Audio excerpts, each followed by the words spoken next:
So India signed DigiLocker agreement with which country? So option C, that is Kenya.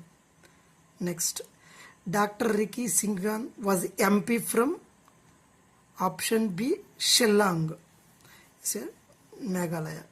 Next, 9th IONS Naval Conference will be held at, so option B, that is Kochi. Next question, Meri Parampara, Meri Virasat, under which ministry?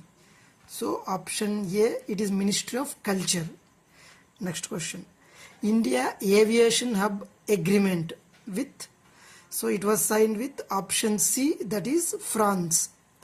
Okay, next question, Pax Silica declaration signed with which country? Option C, Israel. This is very important. Okay, next question, Atal Canteen inaugurated at, option B, that is Lucknow. Okay, yes. Ranji Trophy final between, that is option B, Saurashtra Bengal. Okay, next question, AI Summit 2027 host will be, so option A, India. Again India is going to host this summit. Next, Tata partnered with AI infra with, okay, option C, that is Microsoft.